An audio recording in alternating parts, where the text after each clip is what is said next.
Cette organisation non gouvernementale s'engage à renforcer les capacités intellectuelles et d'action en Guinée. Cependant, elle dénonce le paradoxe que traverse la Guinée et les Guinéens.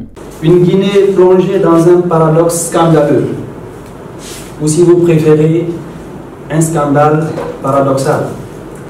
Mais nous vivons pauvres au-dessus d'elle depuis tant de décennies.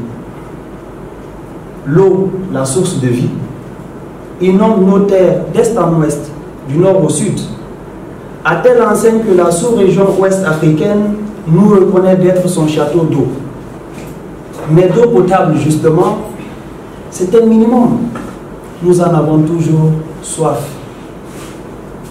Des Guinéens s'illustrent ici et là, en sciences et techniques, en art et culture, pendant que leur mère patrie, notre chère Guinée, souffre d'un déficit de capital humain.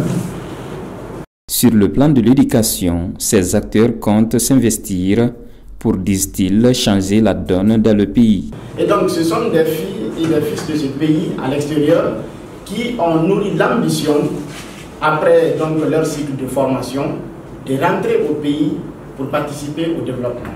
Et la preuve de ce que nous avançons, c'est que le président, Dr Ramadan Diallo, après sa soutenance des thèses de doctorat, il n'a pas fait plus d'une semaine en France. Il est automatiquement rentré.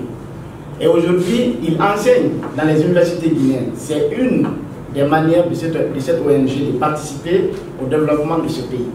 Moi-même qui suis en train de parler, après ma soutenance des thèses de doctorat en droit privé, je suis directement rentré.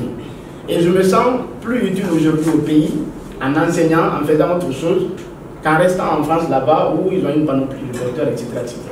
Donc il faut aider ce pays. Cette autre structure de la société civile guinéenne se veut plus rassurante dans le combat d'une Guinée émancipée.